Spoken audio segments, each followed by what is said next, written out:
In the midst of life, we are in death. And there's no place that's more evident than from within the blood-soaked walls of a medieval torture chamber. Death by saw, hung, drawn, and quartered, being broken on the wheel. The visceral imagery torture provokes is both a testament to our capacity for cruelty, but also fertile ground for heavy metal inspiration. Metal's obsession with human barbarism underscores a willingness to explore just how dark we really are. So wrap the room in plastic, peel back a skull cap, and pair your meal with a nice Chianti. Because today the Druids explore heavy metal and torture, and realize that when you look into the abyss looks into you. Storm Ruler, break 'em!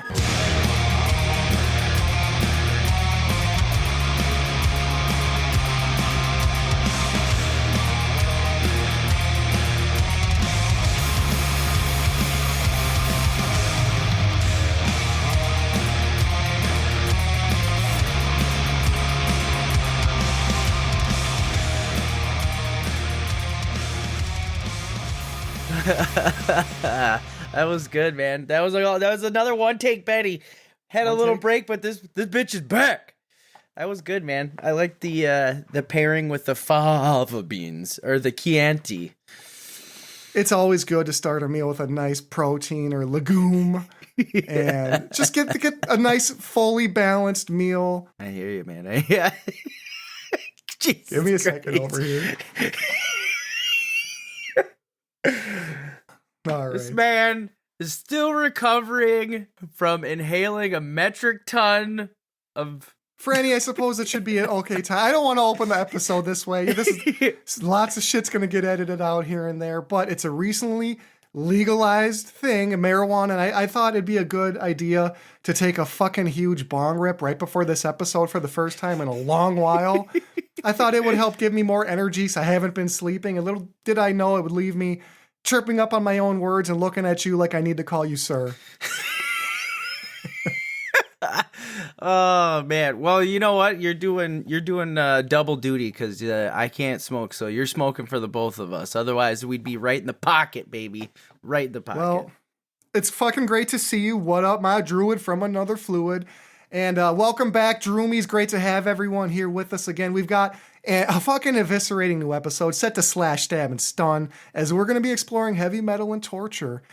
This episode, we've also got a few headlines of note. Gore Guts and Cannibal Corpse coverage, and some shit happened at that show I can't wait to talk about. And later in the episode, of course, this would not be a torture show without a whole host of sinister devices to talk about. On that note, Frannie, we're just off the backs of Samhain, Samhain, for those of you that pronounce it that way, Halloween. But I saw on this very special torture episode, Saw X. And oh my God, they're still making those fucking things? Jesus.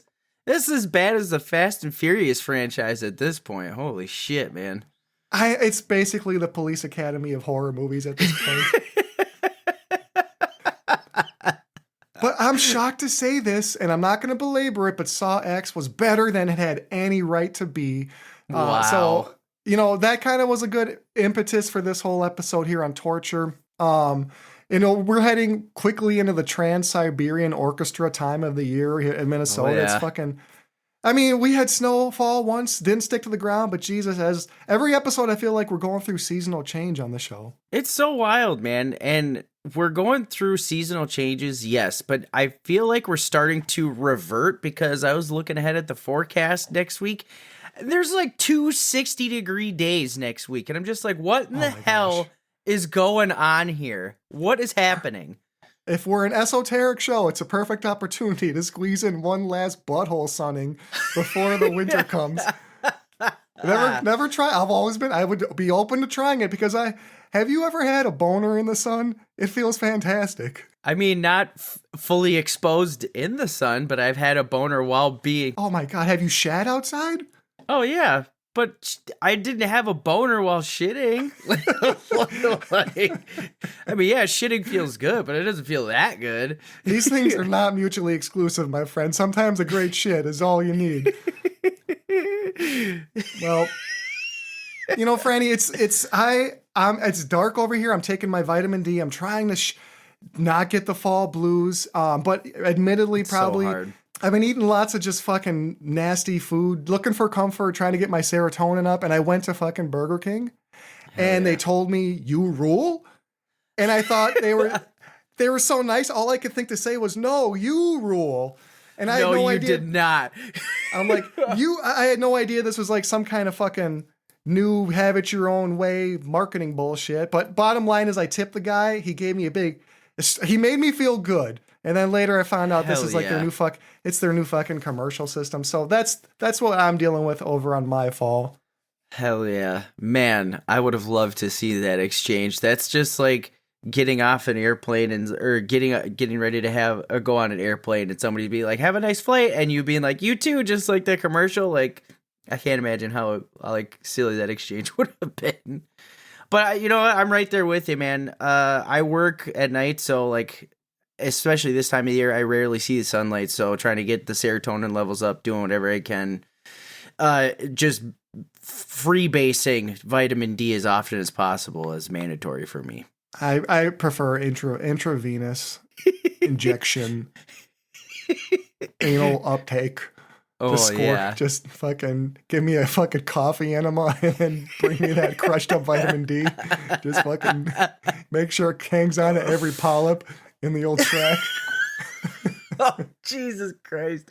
Oh my Well, God. Frannie, we've got some fucking news we want to share. And now for another druidic discovery.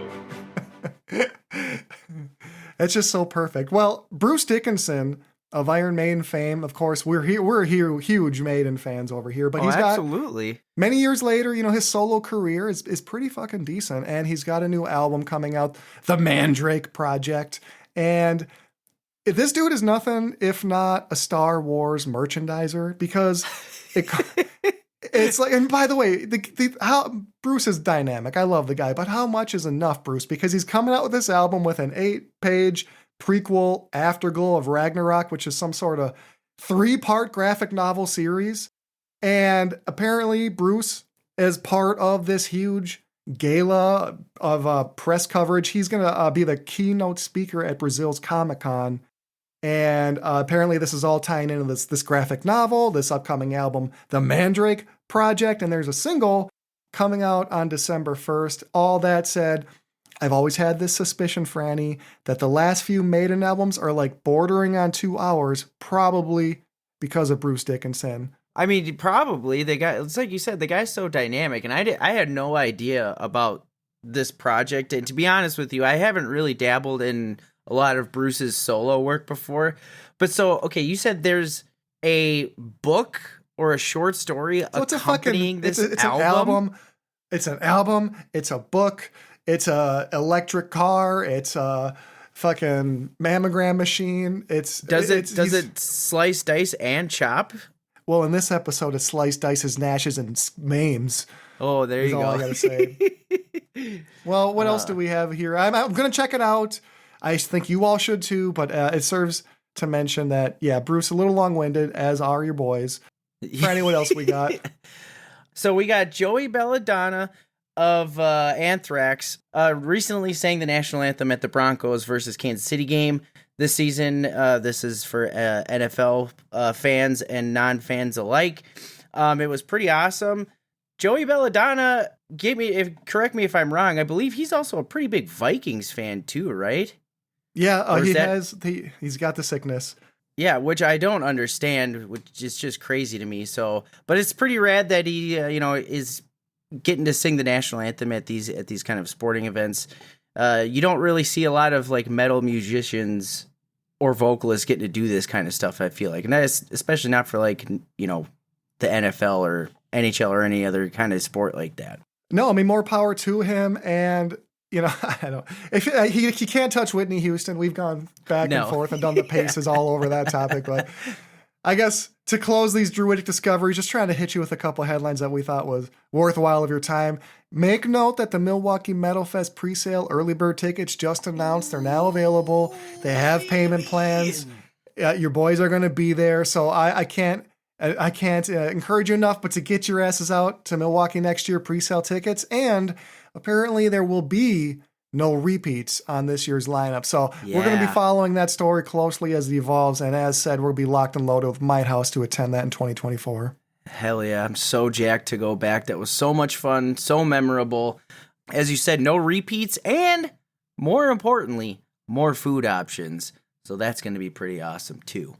So, well, a bunch of shows in the docket, but our most recent, a mammoth lineup that it both thrilled me and at times put me to sleep, but overall a wild show with Cannibal Corpse, Mayhem, Gore Guts, and Blood Incantation. And the Fillmore, which is, we've talked, I think, maybe once about the Fillmore. And once or twice, that was the Obituary VIP show. But okay, so yeah, this is one of Minneapolis's better clubs, clean and spacious, good sound. But one of the things that kind of threw me off with this show is, Frannie, they had like this AMC Theaters corporate opening and drop like a fucking projector down and like give you a bunch of rules. Yeah, that was fucking wild, man. I have never seen that at a concert ever in my life. Not just like a metal show. I'm talking about concerts in general. I have never seen that before. And it wasn't like a quick blurb either. It was like a solid 10 minutes of corporate bullshit rules and stuff like that. Well, luckily, I mean, everybody knew the assignment. We're at Cannibal Corpse. No one's listening to this bullshit. Yeah. It was instantly set aside. I mean, the second they announced one of these rule sets with no moshing, I think everyone kind of felt like, all right, well, we're in on this bit. And this is exactly. Anyway, so no one heeded the fucking bullshit. But I was taken a little bit aback by that, and I will dock that club for that transgression. But aside from that, shockingly well attended. And I couldn't really put my finger on who was responsible for this, but it was really well attended by a bunch of kiddos. Like, I know the show, I believe, must have been 18 plus, but there was a lot of youth at this show. Yeah, there was tons of them. I would argue that there was more youths at this show than probably any. Yeah. A whole lot of youths. Yeah. There was probably more youths at this show probably than any other show that we've seen. God, he's so good in that show. Fucking Joe Pesci was unbelievable. He steals every fucking scene he's ever been in. Oh my God, so good. I could watch Goodfellas start to finish just with his scenes and be happy. It'd probably be an amazing movie all in its own right. He fucking shoots that guy at the table and he's like, what do you want from me? I'm a good shot. Like, you killed the guy. It's fucking horrible. And that was Christopher from Sopranos when he was a little kid. Yep. Sorry to pull you off track, but goddamn, you throw like two youths at me. I'm like a Joe Pesci brain. Oh, no, I get it, man. I get it. But back to what I was saying. Yeah, I think there's probably more kids at this show than probably any other show that we've been to, it seems like. It was crazy. Well, Mayhem's kind of got like that cult sort of allure because of everything that surrounded them, and Cannibal is Cannibal. Well, yeah, so I think those two bands, I don't feel like there's probably a lot of Gore Guts kiddos there. No, but Gore Guts probably won some over. My God, they were fantastic. God. They stole the show for me, like 100%, hands down. I know before going into the show, we had both talked about it, and you kind of had some hesitations about Gore Guts because you were like wondering how it would be in a live setting, but holy shit, did they fucking rule. They were just in the pocket. They sounded incredible. I mean, most of the band sounded incredible, but Gore Guts, like I said, they've stole the show, and their lead singer, his name escapes me, just the nicest fucking guy ever. Oh my God. Nicest guy ever. And yeah, I was worried about seeing them live because frankly, some of their music is so goddamn fucking technical and I love it that I thought like, I'm not trying to go to a concert and play a Euro game for a band. I mean, because you have to sometimes think so hard to actually appreciate technical bands live. But luckily, they played a lot of old stuff and it had plenty of groove and it got the room moving. And you got to think, you're placing Gore Guts in the context of this bill and you've got at least I would say 2 bands that are going to get the crowd moving a lot in Mayhem and Cannibal Corpse. So for them to be able to bring that same intensity absolutely spoke volumes about them. And I think the best thing about this show, and probably the most accurate portrayal of a person's character that I've ever heard in my life, was when the barback told you that you were the rudest man at the concert. And that's at a Cannibal Corpse show. Oh my God. That was so wild. It was the bartender. Rudest guy at the metal show. He screamed it in the bar. Oh, so, okay, Droomies, just for context, I'm going up to the bar. I want to get a drink. It's busy as hell. I see this guy standing there not knowing he's just a barback, and he was just like, putting glasses away. So I thought he was a bartender. I was like, hey man, can I get a beer whenever you got a second? And the actual bartender is just like, I'll be fucking with you in a second. Jesus, you're rudest guy in the bar here, rudest guy in the bar here. And he was like pointing at people, and it was just like, oh God, it was ridiculous. You walked up like a Persian prince from about 1400 years ago. And Persian sultan, sir. Yeah, a sultan. Like you owned the place, like you owned people. And you're like, I require, our boy, dog, I require refreshment. And I look over, and this guy, we shared a moment where he looked me in the eye, and he's like, this is who you surround yourself with? And that was just before he let the whole fucking place know. And these are, by the way, you're amongst Mayhem fans, and you got called the rudest guy at that show. That's just a new low. I don't even have anything really to say about that because it's just crazy. And then at that point got driven home by the fact that I went to the bathroom to go take to go relieve myself. And the only thing that was left was this, like the actual like closed off, like, handicap stall or whatever. But I had to go to the bathroom. I fucking forgot about this. I had to go to the bathroom, and it was going to be like 10 seconds. And so I get out of the stall, and this guy's just like, well, somebody could have had to use the bathroom in there. I'm just like, I was just taking a piss, dude. There's only one head, and then there's just one taking a fucking stall from a handicapped person. God. My God, you were on just quite the run. I feel like you rip. I wish when that door opened and that guy said that to you, I could have somehow magically played like the Curb Your Enthusiasm theme, because you had yourself a little Larry David moment at that show. Oh my God. It was so... That's fucking ridiculous. I'm embarrassed. So ridiculous. Yeah. I don't know how you want to... I don't know how you want to hang out with me in public anymore. Who tucks you to bed at night? I don't understand. Like, what the fuck? Take this guy out to a black metal, death metal show, and he's out of control. Well, I don't, we always try to also notice these strange little moments. I did in Merchline talk to just a really pleasant, coked up person who was repeating themselves like every 45 seconds. Again, Frannie, rudest guy at the show. Well, Frannie, we're here to talk about this wild but natural pairing of heavy metal and torture in the intersection between these two. We know there's a ton of crossover between the horrors of torture and the entire culture of heavy metal. Oh, yeah. But before we peel the skin back and look more closely at this topic, let's just really quickly define torture, because words matter.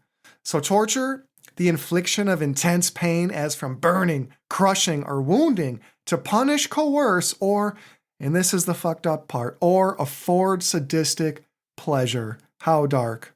That's crazy. I had no idea that. Well, I mean, I suppose you could if you go back to like Game of Thrones, the Boltons. If you're into that, they kind of got off on peeling people's flesh on the rack a little bit. Getting peeled, getting flayed.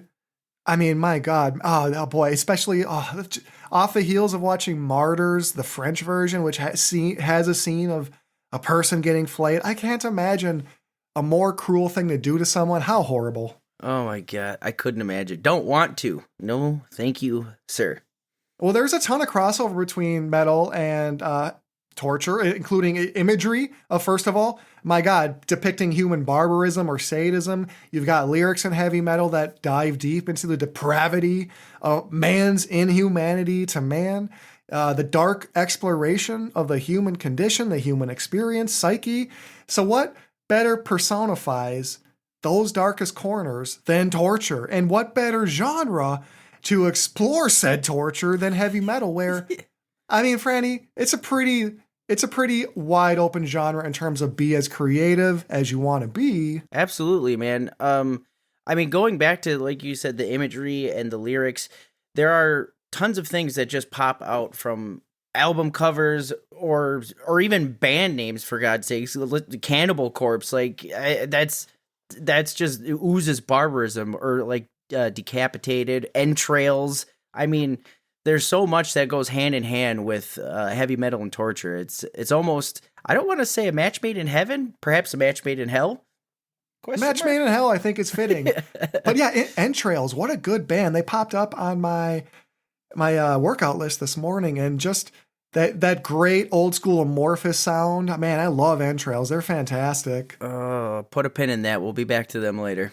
Wow, if that's the case, then color me tickled, but color me slit open for today. So, you know, when we say all of this, when we say that things pair well and that metal gives a big runway, there are certain genres, certainly, that would probably more closely explore these sort of themes than others. And I would think something along the lines of the suicidal black metal, or of course, death metal. I don't really think a genre like power metal, it gets too deep into torture, but you know what I'm saying? There are plenty of genres that do.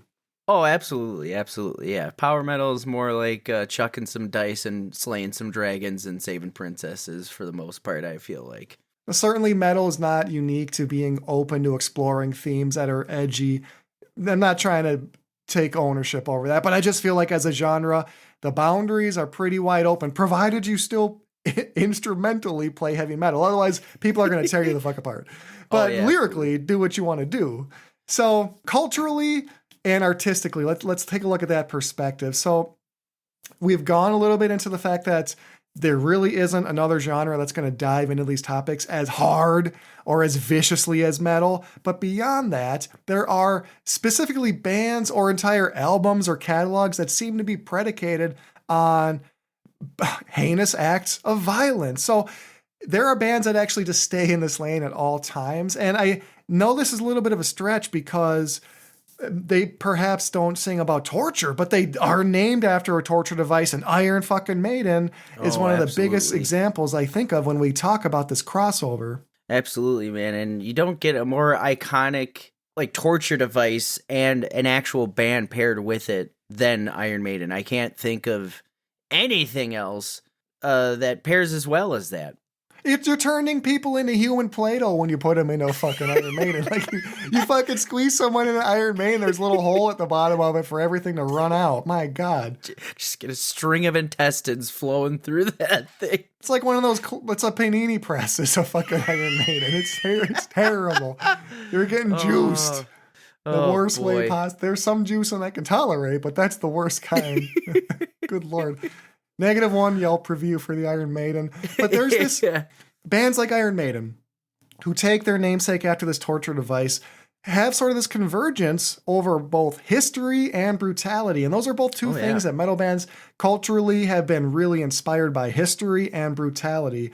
Additionally, from a cultural perspective, Frannie, I would just throw out that right now in this time and space in this fucking Biff timeline, we can talk about torture safely, and this is a great thing, and not potentially get tortured ourselves. Like, we've got the freedom to express ourselves in this time. I mean, if you talked about some of this stuff, you know, just maybe a few hundred years ago, you yourself would probably end up being drawn and quartered or on the rack or something like that. So yeah, it's pretty refreshing that we don't have to worry about anything like that. Well, that kind of goes into this next part of the conversation, Frannie. Does metal's exploration of torture, of these darker themes, is that something where do you think we're glorifying it, or are we critiquing it? Are we standing by with gleeful eyes, or are we trying to teach a lesson? I don't think it's really glorifying it or critiquing it. I think it's showing what's possible in the imagination of mankind. And not only that, but it's an expression of feelings, maybe not towards like actual people, but institutions or ideas. You're frustrated with whatever it is, and you come up with, some pretty punchy lyrics or, brutal lyrics to express those kind of feelings. So I wouldn't say it's really glorifying it, because you don't see death metal bands like peeling flesh off of people or boiling heads or anything like that. You know what I mean? Now, if we did see that, then I'd probably have something to say about it, but that's not the case that we know of anyway. I'm with you. I don't think it's one or the other, but I think we have to remember that if we're saying glorify, we're talking worship or praise. So I hear you, they're not maybe doing it, but for me, the question is, as they write these songs, do they fucking think it's cool? Do they have adoration in mind? Do they have like a little baby bulge pushing up against the corduroy? I see where you're coming from. And now when you put it in that perspective, man, that's Jesus kind of Christ, a tough nutshell to crack, man. I hope people have heard our Christmas special a year ago, so that makes sense. Like, I don't regularly talk about Home Alone dick, but like, there's history on that topic, people. Droomies, if you haven't listened to our last Christmas episode, stop this right now. Go back. Stop this right now. Then come back to this, and it all makes sense. I promise. Frannie, we've got a question from our old friend Mighthouse. Why has metal been used as a form of torture when there are far worse options out there? Oh, that's a good question. I'm assuming Mighthouse means in like hostage situations or standoff situations or something like that. Psychological warfare. Yeah, that's. I feel like maybe it's because to the uninitiated, it sounds like loud, scary noises.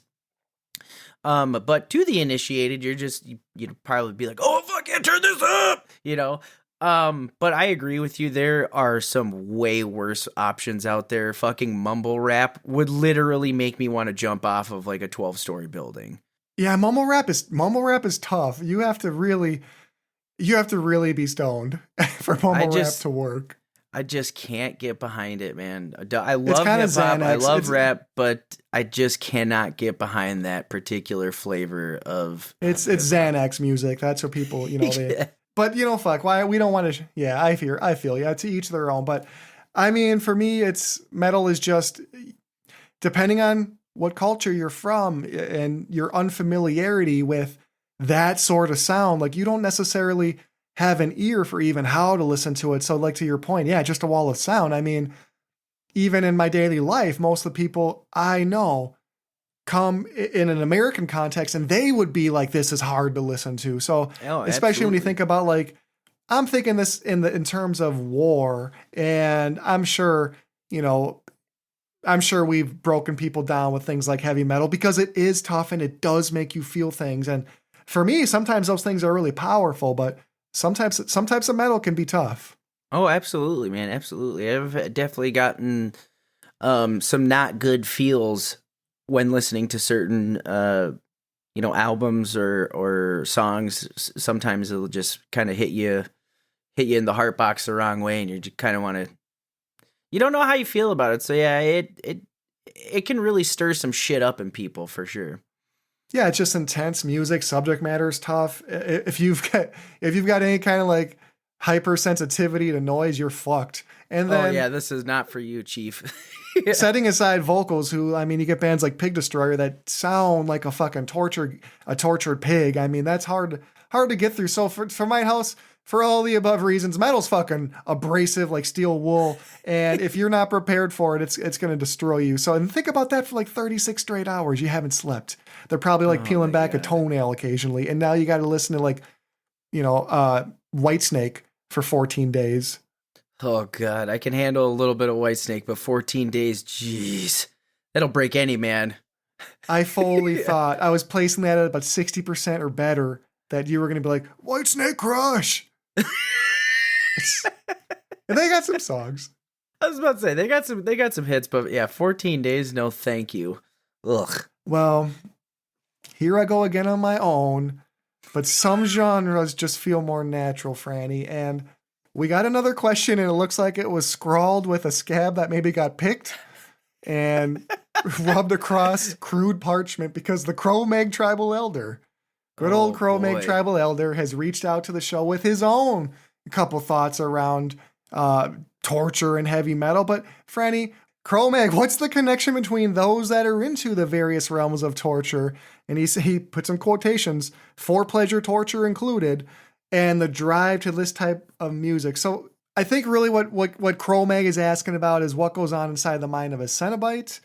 And Hellraiser is one of my favorite films, and these dark overlords of dark fantasy and the dark sexual arts that surround the hellscape that they are from would be perfect to get inside the mind of someone that does like pleasureful torture. So Frannie, that box they had was the Lament configuration. I recently rewatched this shit and I realized this movie probably came out right when like the Rubik's Cube was like really fucking popular. And so they're like, let's make this little fucking pleasure box and shape it like a Rubik's Cube. Tape right over the colors. No one's going to know the fucking difference. Oh shit! Yeah, it's been a long time since I've seen that one, man. But it's a great movie. That's for damn sure. What's life like when you're a Cenobite? What's it like? Are you like Andre the Giant, like finding? Is it just impossible? When you're at work, fine, you fit in. But when you're not with your Cenobite homies doing Cenobite shit, what's it like to go around in this world? Like when you go to the dentist as a Cenobite, do you have to accept Novocaine just so you don't stand out too hard? Oh my God. You'd have to, right? You'd have to, because if you they secretly want that sweet stick. Oh yeah, absolutely, man. Because if you go into a dentist appointment without Novocaine, they start drilling, and you start popping a chub, they're gonna know something's up, right? Like, well, what's shopping for a butt plug like when you're a Cenobite? Like, do they gotta send you straight to the back of this? What is a Cenobite looking for? Oh man, just the like biggest, watermelon? gnarliest. Yeah, with a razor blade pommel. God. No lube. I'm just gonna cram it in there, fire it from a cannon, and we'll call it good, baby. Oh my God. Just all day long, just trying to find any way to feel pain, just like trying to bite your tongue and feel the sweet relief. And then you gotta dress like you're in fucking Matrix at all times. So like you had a couple 2-3 years where you were the height of fashion and cool, and now you're like that fucking Juggalo kid in 1998 just walking around. Never grew out of the trench coat phase. Oh boy. I don't know, Cro-Mag, why there's a connection. I just feel like somehow you need to find a Cenobite and maybe talk to them, because that's how I think you could get to the bottom of that. So Frannie, we're here to pair metal bands with medieval torture devices and talk about just torture a little bit from a contextual standpoint around this time. The Middle Ages, what was that like? Year 400 to like 1500-ish, something like that. Yeah. Or do the Dark Ages immediately start when Rome falls? I can't. Oh boy, that's a good question. Wikipedia, where are you? Yeah. Well, you know what? Post-production, make us sound smart if you could, Frannie. But pairing metal, can you do that? Would you do? It's going to be a struggle, but we'll try. Why? I know AI can't help with that, but why would you pair metal bands with torture devices in the start? Well, in the Middle Ages and medieval times, the usage of torture was a legit political tool. And sometimes, we know that the Spanish Inquisition, those evil motherfuckers, they would use torture to try to extract a confession, maybe punish an offender of hopefully something heinous. In actuality, it might have just been like the morality police. Oh yeah. But additionally, torture gets used to perform executions for those truly unfortunate souls who had transgressed against either the church, if you're the Spanish Inquisition, or maybe a local lord finds you guilty of not paying taxes, or maybe you are a heinous criminal who has done something really violent. He stole me chickens. He stole me bread. Oh my God. Some of these things you'd be grateful for them to take your head off. But to start, we're getting straight out with a bang. And Frannie, the Judas Cradle. I know that. So I've got pictures of all these devices up for him. What are your gut thoughts straight away when you see the Judas Cradle? This is the worst enema I've ever seen in my entire life. I'm looking at a guy being suspended by ropes with his arms tied around behind his back, and he's looking like he's hanging from his shoulders and his feet, being suspended over what I can imagine is a solid stone or metal pyramid with a point. Oh, that's metal, baby. you can guess exactly where that pyramid point is going. And I imagine there's probably like some hot fire underneath that just to make the pain even worse. Oh, God. Horrendous. The Judas Cradle, negative 3-star Yelp review. Shredding up your anus until it takes you all the way down to your pelvis. Just a truly cruel device. And what would I pair with the Judas Cradle? I'm going to go for Let the Knives Do the Talking by Hypocrisy. Ooh, boy. Yeah, that's a good one. That is definitely a good one. I'm sorry. I'm just really at a loss of words. I'm looking at this picture and God, it's bad. It's bad, man. Frannie, looking at this sort of traumatic imagery is how people do get secondary traumatic stress from trauma exposure. So I do apologize because this next one is just fucking called saw torture. And you don't need a goddamn picture to imagine what it is. You're strung up by your ankles, and if you're really unfortunate, starting from your groin and working slowly down are two guys sawing your ass in fucking half. They sawed you in half, bitch. They're not even lumberjack looking motherfuckers. These look like two pipsqueaks, so you know they're going to be struggling the whole time. You're not going to get it quick and easy out of this. Oh, that's even worse. They send up they send up a couple like executioners that don't even lift, and now they're sawing you. They're getting fucking gassed out halfway down. Oh, Jesus. God. No, thank you. Once again, I need the baker's son who just cuts bread all day to get his ass down there. Oh yeah. Jeez. Just get him in here. Just finish her off real quick. Well, when it comes to saw torture, I think I would probably pair the legendary buzzsaw guitar tone of Entombed's Revel in Flesh. God damn, the sound that launched a whole scene. But those Swedish bands, I love that. I'm a sucker for that. I can't get enough of that guitar tone.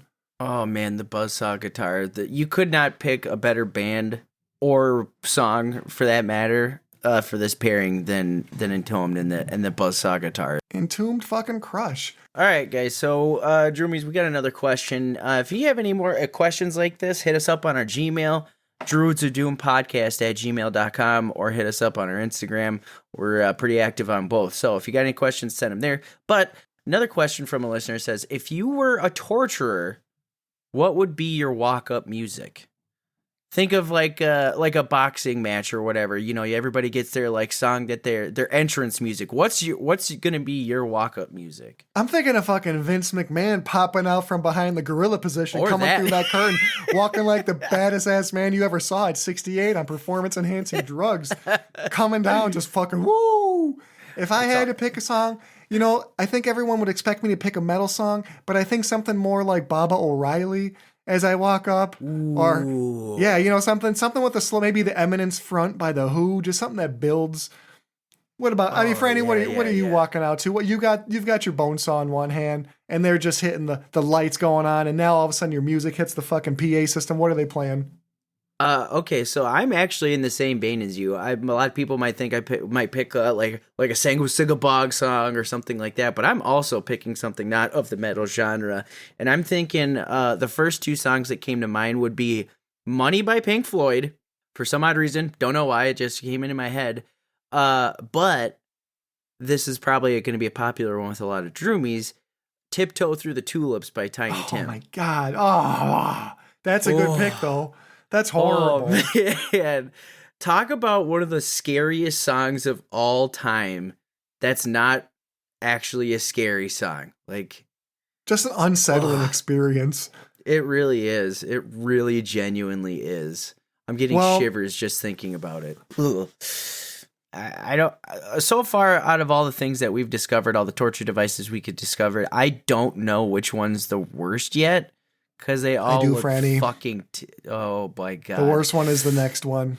Okay. Infamous, horrible, still talked about. What would you pair with the rack? Like, if you had to pick a song to pair with it, what would you pair with the rack? If I had to pair a song with the rack, Slayer's Angel of Death, horrible song about a horrible man, Joseph Mengele.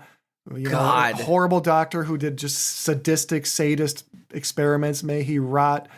But that's what I would pair with it because, my God, it's a horrible song about torture, and I think the rack looks supremely cruel. No. But Frannie, there can be only one. If I had to pick one of these that just truly terrifies me, it would be the breaking wheel. What is going on in this picture? It's ancient, man, so it's been used in multiple ways. The breaking wheel at times has been used to strap someone to the the perimeter of a wooden wheel and then roll them down across spikes. More traditionally, or sometimes they would roll you across a flame, so you're just getting, you're getting weenie roasted. Oh. And to be honest, the worst thing that they would do with the wheel is they would lay you flat, tie you down to it, and just take another big old wheel and slowly go up and break your legs, break your arms, and finally your head or your chest. Oh, and what am I saying? Afterwards, after they get done, you're all pretzely. They tie you up and they stand you up. So just horrible, horrible way to go. Man's inhumanity to man once again. Frannie, you look traumatized. I'm so sorry. I am fucking speechless, dude. Whoa, this is terrible. This is terrible. Definitely this is terrible, man. This is genuinely the worst one of the I mean, it's like you're wrapping up your garden hose. You're cranking that thing, but you got a person inside of it. Damn it, Wrecker. Why did you I mean, you're playing a human claw machine. Only you're just crushing somebody. Well, I think this is for me, it's a straightforward, no-brainer. Guar the wheel. Yeah. Guar the wheel. I mean, it's got to be it. You have to pick that one. Jesus, this is terrible. It's hard to pick, isn't it? Hey, Droomies, I'm telling you, don't look this up. This is... If you look up the other ones, if you're truly curious, but just avoid this one because the pictures are fucking awful. God. But you're having a hard time picking because it's all really difficult. It's a hard choice to make. Sometimes, Frannie... Sometimes there are hard choices to make. And today, you are our first contestant in our annual, semi-annual Would You Rather Torture Edition. Show them the stage, folks. Jesus H. Frannie, and our Would You Rather extravaganza, you're going to be presented with the classic two choices, and you simply have to let us know which would you rather have. Okay. Do you understand the rules? Yeah, this is going to be the worst Would You Rather game I've ever played in my life. The best thing, yeah, probably. He's like, yeah, it's going to be bad. So to start, kind of go a little lighter, would you rather have a hammer smashed face or fingernails pulled off with pliers? Am I going to die from the hammer smash face? No, you'll be horribly disfigured.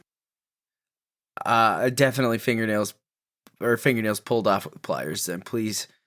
I got a pretty good looking face because I don't want to be walking around looking like Quasimodo up in this bitch, so I'll take the fingernails. I can live without the fingernails. Fair enough. That's an easy one. Let's ratchet things up a bit. Oh, Jesus. Would you rather crush your boner with a rock or spend 2 weeks at Dollywood? Oh, God. I think I gotta go with spending 2 weeks at Dollywood. I gotta spend 2 weeks at Dollywood. I mean, for all the male audiences, like, we've all been there. You've all been, like, sack tapped or whatever. It's pretty excruciating, and I don't...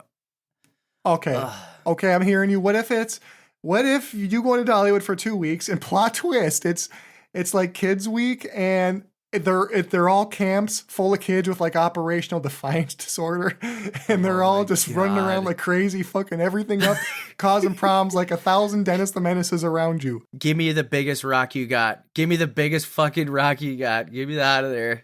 Get me out of there. Would you still feel that way if your boner heals, but it's got a 35-degree angle that forever means you got a corkscrew fuck a specially made fleshlight? Yeah, I'll deal with the duck penis, man. I'll really deal with the duck penis. I can't.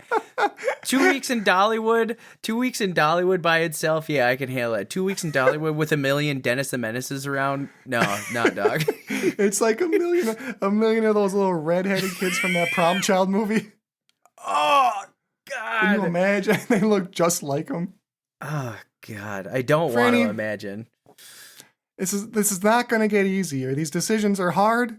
You got to have grit to make it through the would you rather game here on the DOD. But would you rather clean up pig shit with a waffle cone or sleep on a hot pig shit waterbed? That's God. It's rough stuff. This is both equally bad. Okay, how much pig shit are we talking about? How much pig shit do I got to pick up here? In terms of square footage, I'm going to say, you know what? We're going to say a 6 foot by 6 foot area. Okay, 6 foot by 6 foot radius. Okay, and now in the waterbed, is it actually a waterbed or is it just a mound of pig shit with like a sheet? No, it's a legit waterbed. Okay. Well, I'm gonna assume I can't. God, this is tough. I'm gonna go. I gotta go with the waffle cone. I want to say the waterbed full of pig shit, but I can just only imagine what happens when it breaks open. Being warm would be nice for a soothing effect on the back, but there's just too much risk involved.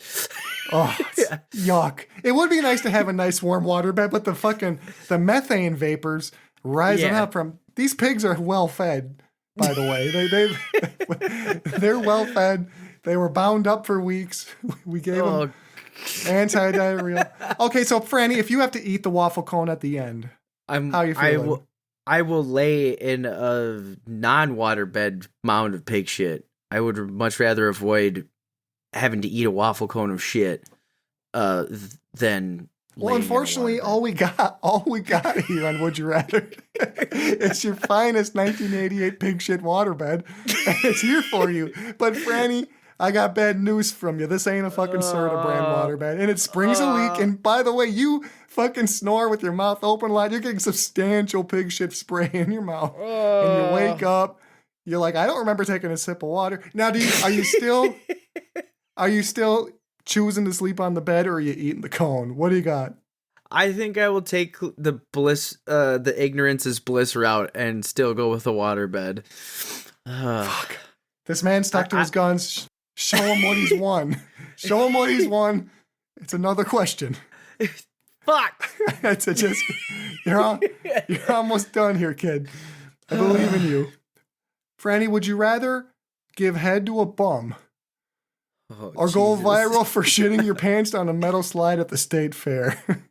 I will shit my pants all day long, and I will broadcast it with a bullhorn, letting people know that I'm shitting my pants as I go down, leaving skid marks behind me to avoid having to give a bum a blowjob.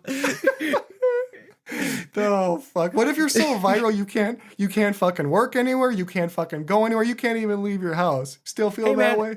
I'll turn it into a fucking brand. I will turn it into a YouTube channel. I'll start going around to different county fairs, shitting down slides. It'll be great, man. I'll shit at every state fair across the fucking union. I'll have a T-shirt that said "I streaked the slide." Oh my god. Holy, I make slides go. Wow. Oh my god. Yuck, dude. I am lightheaded from it. I know, I smiled so hard my face hurts. Jesus Christ.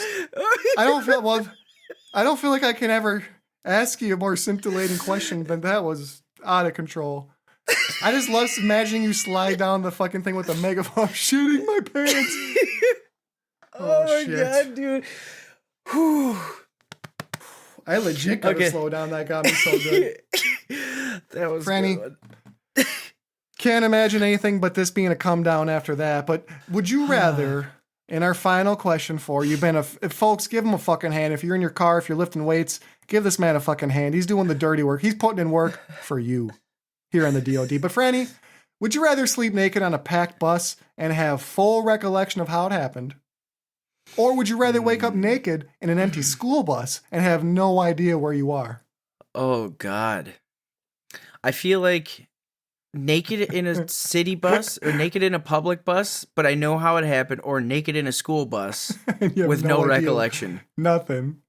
I'd have to go with, you know what? We all make bad decisions in life, okay? And I'm assuming that there may have been some alcohol involved with how I woke up naked on a city bus. But I remember everything. Waking waking up in a school bus in a field, not remembering there's only bad anything. shit on the other side of that. Yeah, there's only bad things to unpack with that I am not prepared to do. You can't afford that therapy. No, dude, no, absolutely not. Oh, God. So packed bus, you have full recollection. So, okay, you're going to go with that.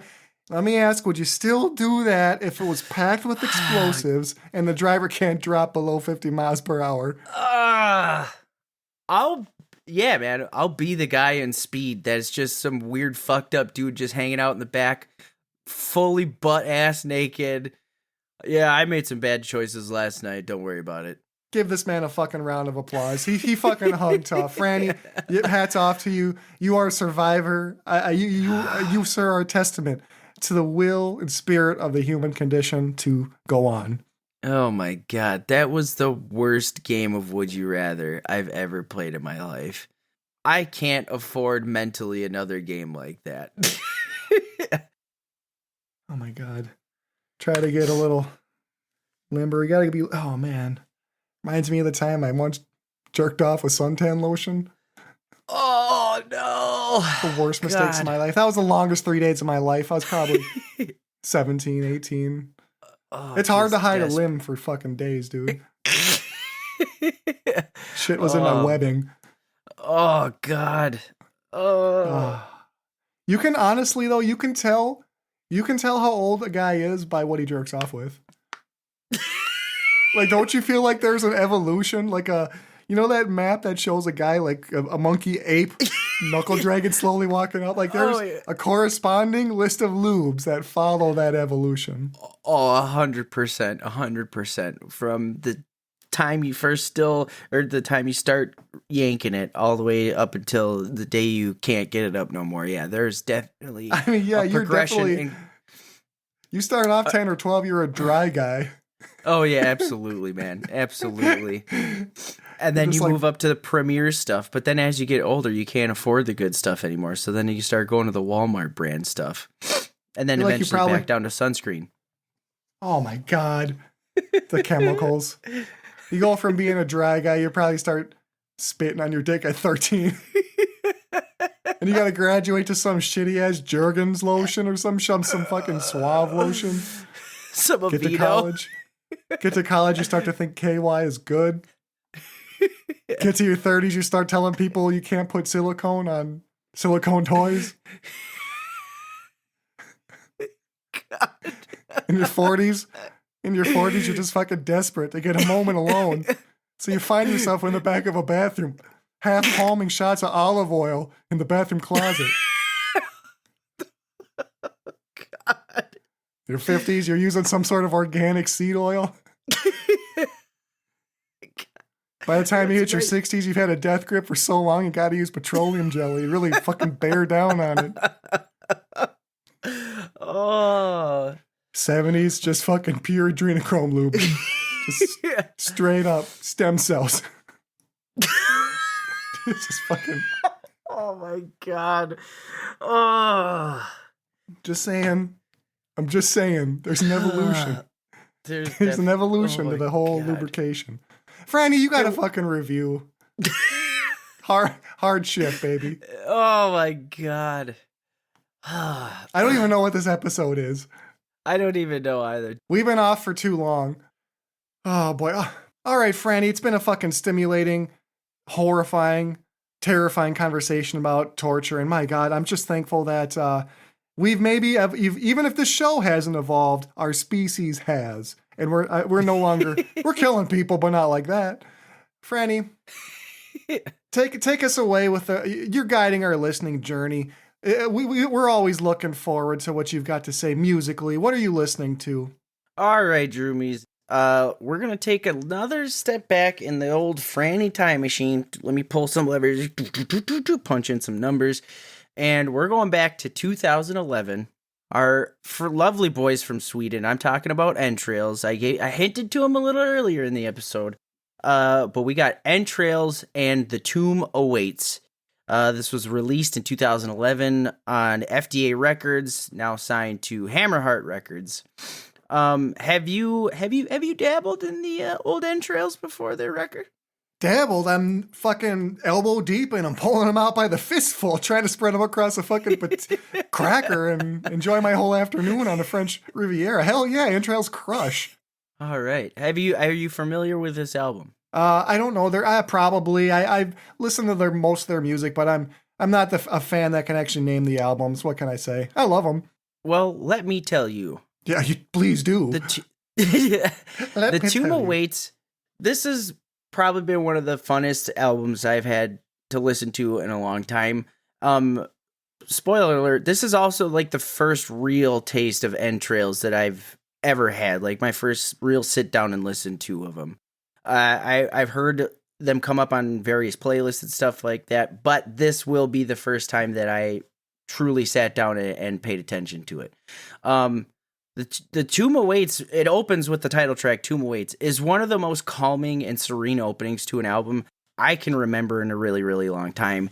It's acoustic guitars, it's sweet, it's melodic. There's almost like a release of tension that you feel while listening to it. But then that comes to a grinding halt towards the very, very end with just this blood-curdling scream, and it really lets you know that you're in for a fucking journey, whether you're ready for it or not. From the outset, Unleashed Wrath, you're greeted with just the super familiar, like the Swedish sounds that we all know and love. I'm talking about the blistering vocals from Jake Svensson, the buzzsaw guitar tones that we like, again, that we all love from Jimmy and Matthias, and the blood-pumping drums blasts are all served up Jimmy by and Ada. Matthias, I feel like I had fucking shrimp cocktail at their fucking restaurant the other day. It's delicious. Yeah, you get the 2-for-1 at 5:00. It's amazing. It's incredible, and they do a really good job. This is not the original lineup. They split back in 1998 and then reformed with this refreshed lineup. I believe Jimmy was the only one that's original from the original lineup. The track Crawling Death, again, I got to call out a bunch of like specific tracks because they're amazing. The track Crawling Death is just thumping and groovy, albeit terrifying in the best way possible. I highly recommend a neck brace if you're really going to sit down and listen to that one, because you're just going to be vibing and grooving the whole time. It's a lot of fun. To Live is to Rot, to me, describes being buried alive, a form of torture that we have not discussed, but I can only imagine is one of the worst ways to go besides being drowned. You're drowning with dirt. Oh my gosh. Terrible. Yeah. Yeah, it's absolutely terrifying. Listening to it just sends shivers up my spine. It makes my butthole pucker real bad. Add to that the lyrics that kind of perfectly sum up those feelings of claustrophobia and just the weight of the earth around you crushing you. In the track, there's a lyric that says breathing in dirt, and just thinking about that is just genuinely terrifying. I hate when I get a piece of sand in my mouth. You get a little bit of grit on the subway and I'm pissed off. Yeah. You dump a whole bag of soil, potter's soil down my throat. Terrible. It's not good, man. It's not good. It's not ideal. Overall lyric. It's not ideal. It's not. Overall, lyrically, as discussed in our episode, this album covers kind of the whole gamut of depravity and torture and horror, from being chased by zombies, being buried alive, to going on killing sprees. It covers every angle of man's depravity, whether it be imaginative or otherwise. If there's one thing I can say about this album, it's fucking consistent. There may be, slight deviations and alternate paths taken musically, but overall the sound is brooding and it's horrifically a good time. From the drumming, the flesh-ripping guitars, and the just shattering, powerful vocals, it's just consistent. It hits. There's not a track on this album that I do not like and really, really enjoy. And this is going to be an album that I reach for on a regular basis. As I said earlier, this is my first true sit-down of Entrails. That being said, I have to give this a 5 out of 5. Just blood-soaked, entrails-packed Frannie packs. If you're a fan of that Swedish sound with modern sensibilities, you definitely need to check this one out. They sell it at IKEA. Are they Yeah, exactly. Fantastic. They sell it. Yeah. Are they breaking the mold with this one's in terms of sound? No. But they do it incredibly consistently and incredibly well. And I cannot recommend you guys check out The Tomb Awaits by Entrails. You got to check it out. Well, I know what I'm going to fucking lift weights to tomorrow, but what you just said had me thinking, what a great band name Mold Breaker would be. Oh, Mold Breaker. That fucking would be epic. sick. Now, Go to Metal Archives are probably seven of them, just from Seven within the of them all tri-state broke area. up. Yeah. yeah. They're all doing like 80s like Billy Joel covers now. We do strictly 80s Billy Joel. It's like the fucking Catalina Strictly wine 80s mixer. Billy sir. Joel doo-wop. Yo, terrible. How could I forget? Oh, God. Frannie, it's been a fucking barbarous, horrible, terrifyingly fun fucking good time with you. Some things were said, I didn't think we'd get into some of the shit we got into, but Joe Pesci is a fucking national treasure, and I'll stand by those words till the day I fucking die. I will die on that hill, absolutely. Well, next month I look forward to connecting with everyone on our Yuletide fucking special, but for now, Frannie, that's me signing out. Take us home. Thank you very much, Droomies, for joining us on today's episode. If you liked it, make sure you leave us a like and subscribe wherever you can. If you got any questions or want to send us more questions to be featured in other episodes, drop it in at the old Gmail, Druids of Doom podcast at gmail.com, and make sure to stick around for the next episode of Druids of Doom.